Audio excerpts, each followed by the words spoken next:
إن أول بيت وضع للناس للذي ببكة مباركا وهدى للعالمين فيه آيات بينات مقام إبراهيم ومن دخله كان آمنا ومن دخله كان آمنا ومن دخله كان آمنا ولله على الناس حج البيت من استطاع إليه سبيلا ومن كفر فإن الله غني عن العالمين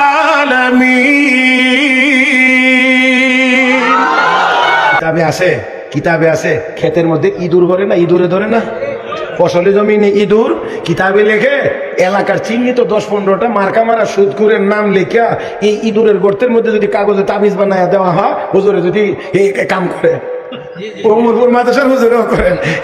এই কাম যদি 15-20টা মার্কা মারা সুদখোরের নাম কাগজে লিখে গর্তে ছেড়ে দেওয়া হয়, কিতাবে লেখে এই গর্তের ভিতরে আর ইঁদুরও থাকে না, আমি সুদখোরদের সাথে নাই। আপনি কি হয়েছেন এবার আপনি নিজে একটু ভাবেন। হ্যাঁ, আমরা অনেকেই মনে করি, আল্লাহ মাফ করো, আমাদের দেশে রমজান মাসে অনেক বেয়াদব আছে, রাস্তা দিয়ে প্রকাশ্যে বিড়ি টানে, প্রকাশ্যে খাওয়া দাওয়া করে, হ্যাঁ বুঝাইতে চায় পারলে আমারে কিছু কও, তার মানে হ্যাঁ এত শক্তিশালী, তারে কিছু বলা যাবে না, কিছু বলা যাবে না। মনে রাখবা, তোমাকে কিছু বলতে না পারাটা তোমার বড় হয়ে যাওয়ার কোনো আলামত না, কারণ রাস্তায় অনেক পাগলা কুকুরও থাকে, আমরা তাদেরকে কিছু বলি না।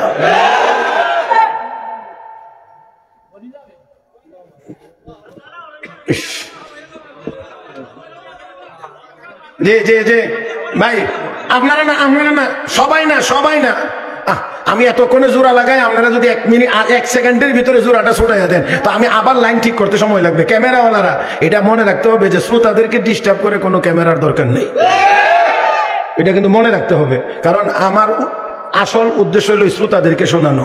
আর ক্যামেরার ভিতরে যে 2-4-500 বার বন্দি আমি হইছি না, এমন না। জুমার নামাজের বয়ান এখন চিন্তা করে করণ লাগে, কারণ ইহা 3টা বইতে। জি আমার দেখ এখানে আলহামদুলিল্লাহ এখন মাজমা সুন্দর হয়েছে, স্টেজের রৌনকও বাড়ছে, ওলামা একরাম এসেছেন, আমি তাদের নেক দোয়া পাবো, এটা আমার বিশ্বাস। অবশ্যই ওনারা আমার জন্য দোয়া করবেন, আর বুজুর্গদের দোয়ার মাধ্যমে আল্লাহ আমাকে চালান, আমি চলি। আসলে আমার কোনো পুঁজিবাট্টা নেই, এটা বুজুর্গদের দোয়ার বরকতে আল্লাহ পাক চালান। না কিতাবু সে না ওয়াজু সে নজর সে পয়দা দিন হোতা है বুজুর্গों की नजर से पैदा। আল্লাহ ওয়ালাদের নেক নজর যদি থাকে তাহলে পুঁজি কম থাকলেও আল্লাহ চালায় আনেন। তাই আসুন আমি আবার কথা, আয়াতের ভিতরে আল্লাহ বলছেন সুদ হারাম করেছি, কে করেছেন?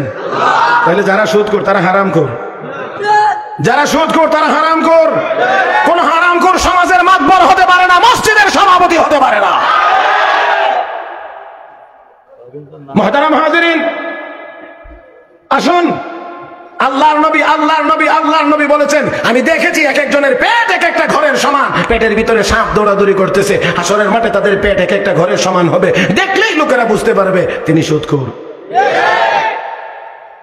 আমি বলছিলাম একটা কথা, যে এরা পেট বড়, কতক্ষণ পরে পরে লুঙ্গি টান লাগে, নইলে রাখতে পারে না।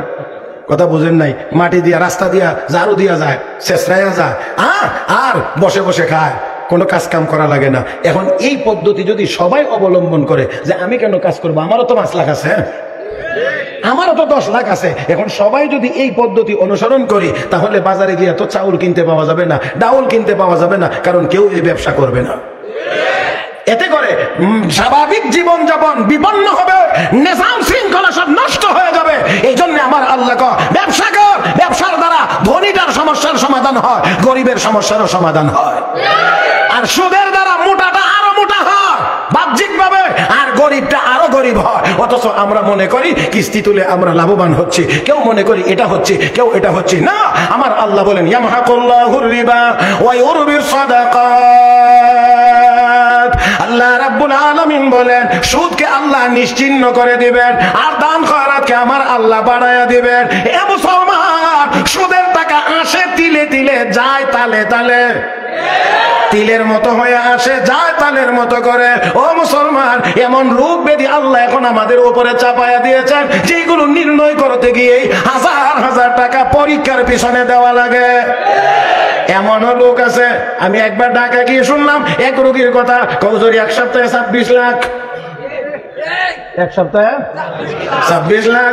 এই রোগ প্রতি 5,000 মানুষের মধ্যে একজনের, প্রতি গড়ে হিসাবে প্রতি 5,000 মানুষের মধ্যে একজনের হয়। তাহলে এই একজনই যে এই একজন হলো যিনি এক সপ্তাহে 26 লাখ দিতে পারছে। আল্লাহ ভালো জানে, বাকিটা আমি এর চেয়ে বেশি আর বলতে পারবো না। মুহতারাম হাজিরিন, সেই জন্য মনে রাখতে হবে হাজার হাজার কোটি টাকার মালিক হওয়া যাবে, কিন্তু ভিতরে ভিতরে ভিতরে 1 সেকেন্ডের জন্য আপনার কলবে শান্তির কোনো ব্যবস্থা হতে পারে না। হযরত আখতাস মাওলানা হাকিম আখতার সাহেব রাহমাতুল্লাহি আলাইহি তার কিতাবের মধ্যে লিখেছেন, এক মালিক তার ড্রাইভারকে নিয়ে রাস্তায় চলছে, আজান শুরু হয়ে গেছে। ড্রাইভার কো, স্যার আমি একটু নামাজ পড়ে আসি। ঠিক আছে, গাড়ি পার্কিং করো, নামাজ পড়ে আসো। এখন নামাজ পড়তে গেছে, অন্যরাও গেছে, সবাই নামাজ পড়ে চলে আসে, ড্রাইভার তোর বের হয় না। কিছুক্ষণ পরে বিরক্ত হয়ে মসজিদের গেটে গিয়ে, কই আব্দুর রহমান, মনে করেন না তার নাম আব্দুর রহমান, আব্দুর রহমান বের হস না কেন? স্যার আমাকে বের হতে দেওয়া হচ্ছে না। কে দিল না তোরে বের হইতে? একজন মুসল্লিও তো মসজিদে নাই, একজন মানুষও নাই। স্যার যিনি আপনাকে ঢুকতে দেন না তিনি আমাকে বের হইতে দেন না, যিনি আপনাকে ঢুকতে দেন না তিনি আমাকে বের হইতে দেন না। মুসলমানের শান্তি তো সুদের ভিতরে হতে পারে না, ঘুষের ভিতরে হতে পারে না, হারামের ভিতরে হতে পারে না, কোথাও হতে পারে না। মুসলমানের সুখ আর শান্তি আর আরাম তো হবে আল্লাহর ইবাদত বন্দেগীর ভিতরে, মসজিদের ভিতরে। إن أول بيت وضع للناس للذي ببكة مباركا وهدى للعالمين فيه آيات بينات مقام إبراهيم ومن دخله كان آمنا ومن دخله كان آمنا ومن دخله كان آمنا ولله على الناس حج البيت من استطاع إليه سبيلا ومن كفر فإن الله غني عن العالمين ومن دخله كان آمنا। এই ঘরে যারা যাবে তারা আমান, তারা নিরাপদ, তারা শান্তিতে থাকবে। হে মুসলমান, আল্লাহর ঘরে যারা যাবে, আল্লাহর ঘরের হক যারা আদায় করবে, নামাজ আর ইবাদত বন্দেগী যারা করবে, তারা দুনিয়াতেও শান্তিতে থাকবে, আখিরাতেও শান্তিতে থাকবে। দুনিয়াতে সম্পদ কম হতে পারে, কিন্তু শান্তি বেশি হবে। আমরা মনে করি বেশির মধ্যে সবসময় আরাম নাও হতে পারে। তাহলে আসেন আবারও একেবারে জায়গায় যাইতে চাই। সুদ হারাম করেছেন কে? তাহলে এটা অর্জনীয় না বর্জনীয়? এটা অর্জনীয় না বর্জনীয়?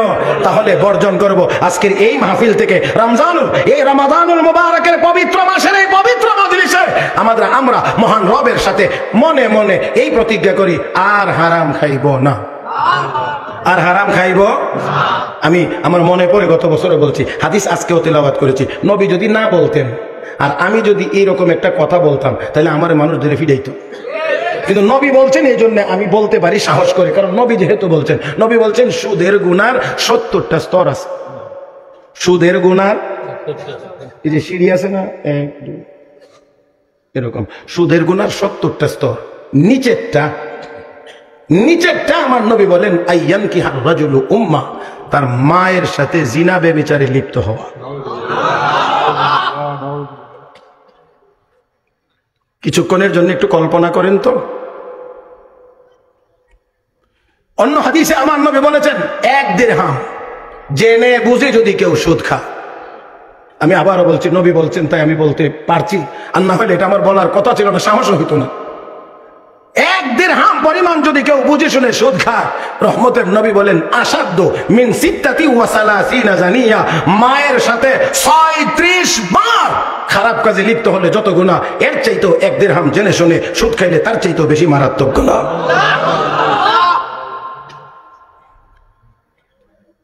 আমার ভাইয়েরা, বাড়ির ছাদের উপরে ট্যাঙ্কি আসেনি, পানির আছে। একটা ট্যাঙ্কির ভিতরে পানি থাকে 500 লিটার বা 1000 লিটার।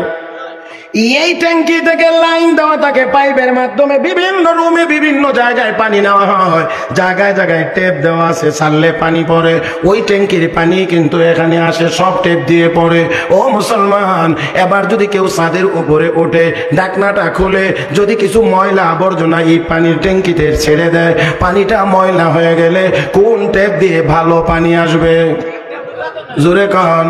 না না, কোন টেপ দিয়ে ভালো পানি আসবে না, কারণ সব পানি এক জায়গা থেকেই আসতেছে।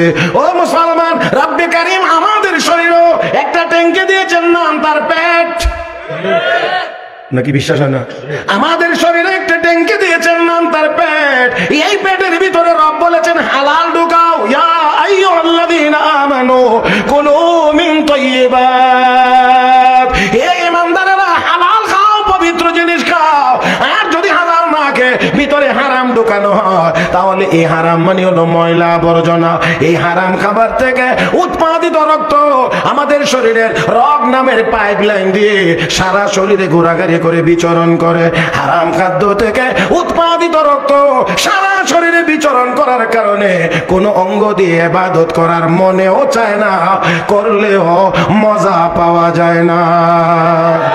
চোষে কামারা পাকেদারি আজ হারাম, চোষে কামারা পাকেদারি আজ হারাম, মর্দ ইমানদার বাসি ওয়াসসালাম, মর্দ ইমানদার বাসি ওয়াসসালাম। যখন তুমি তোমার পেটটাকে হারাম থেকে মুক্ত রাখতে পারবা, নিজেকে ইমানদার মনে করতে পারবা। ও মুসলমান, হারাম যদি খায় তাহলে দিল মরে যায়, কলব মরে যায়।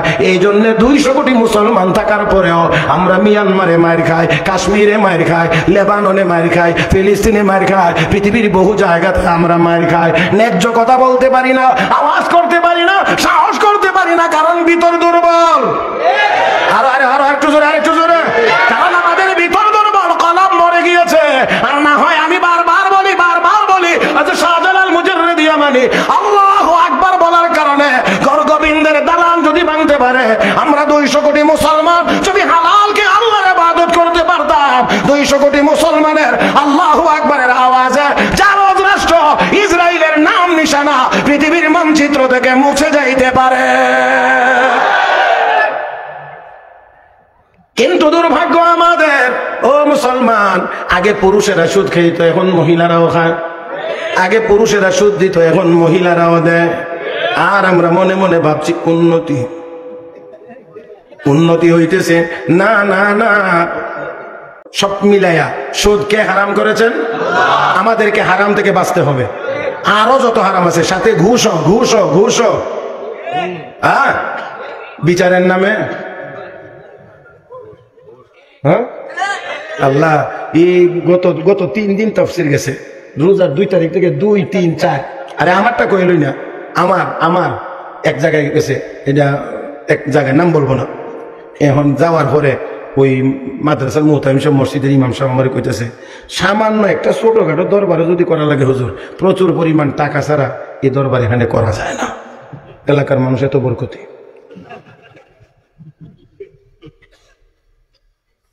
বুঝছেন না? হা করে তাই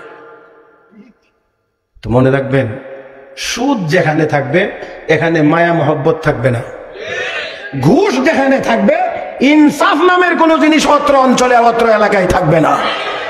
এই জন্য দেখবেন সুদখোরদের সামনে কেউ যদি একেবারে মরেও যায়, সাইডটায় মরে যাইতেছে, সুদখোরের পকেট থেকে ততক্ষণ টাকা বের হবে না যতক্ষণ পর্যন্ত লাভের ঘোষণা না শুনবে। কথা কয় না? যার কারণে মায়া মমতা আমাদের সমাজ থেকে উঠে যাচ্ছে। আগে যথেষ্ট পরিমাণ অভাব মানুষের মধ্যে ছিল, কিন্তু এত পেরেশানি ছিল না, এত মায়া মহব্বতহীন মানুষ ছিল না। আর এখন টাকার অভাব নাই, কিন্তু দেখবেন সহজে কেউ কাউকে 1 ইঞ্চি ছাড় দিতেও রাজি না। আর ঘুষ যেখানে থাকে এখানে ন্যায় বিচার ইনসাফ থাকবে। তো ইনসাফ না থাকলে কেউ ক্ষতিগ্রস্ত না, সবাই ক্ষতিগ্রস্ত। হ্যাঁ, উনারা মনে করেন যে আমরা বুঝি একটা কিছু। না না না, হঠাৎ করে কোনো জায়গা দিয়ে শরীরের ফুলে যাওয়া, এটারে কেউ স্বাস্থ্য বলে না, টিউমার। বুঝেন না আপনারা? হঠাৎ করে কোনো জায়গা ফুলে যাওয়া, কেউ কয় না আমার স্বাস্থ্য ভালো হইতেছে হুজুর একটু দোয়া করেন, না, বরঞ্চ ডাক্তারের কাছে নিয়ে কাটাইতে গিয়া আরো 50, 60, 70 হাজার টাকা খরচ করা লাগে। তাই আসুন আমরা কি খাইব? আমি আগেই বলছিলাম সব জবানে বলবো কি খাইব, ছাড়বো কোনটা? একটা কথা মাত্র, একটা কথা। হারাম ছাড়বো একটা কথা, হালাল খাইবো একটা কথা। এই একটা কথা এই দিক, একটা কথা এই দিক। হারাম খাইবো না, আমি শুধু হালাল খাবো, এটাও বাদ দেন, শুধু হালাল খাবো। তাহলে তার জীবনে চুরি থাকবে না, ডাকাতি থাকবে না, দুর্নীতি থাকবে না, সুদ থাকবে না, ঘুষ থাকবে না, খাদ্যে ভেজাল মিশানো থাকবে না, ওজনে বেশি আনবে না, ওজনে কম দিবে না। এই জন্য আল্লাহ রাব্বুল আলামিন সুদের কথা সব কথা বলতে গিয়া মূল কথাটা বলছেন, আহাল্লাল্লাহুল বাইআ ওয়া হারামার রিবা। আল্লাহ বেচা কেনা ব্যবসাকে হালাল করেছেন, সুদকে আল্লাহ হারাম করেছেন, হারাম করেছেন, হারাম করেছেন। অতএব আমরা এই হারাম থেকে বেঁচে থাকতে হবে। মনে রাখবেন, এই হারাম যতদিন পেটে ঢুকতে থাকবে ততদিন পর্যন্ত ইবাদত করতে মনে চাইবে না, করলেও কোনো মজা লাগবে না। এই জন্য মসজিদে জুমার দিন খেয়াল করে দেখবেন অনেকেই খালি কে দেবে কি গরি। তার মানে হলো মসজিদে গেলে পিঞ্জিরার ভিতরে পাখিকে আবদ্ধ করলে যেমন ছটফট করে, ওনারও রুহুটা ছটফট করতেছে, কত তাড়াতাড়ি বেরিয়ে যাবো।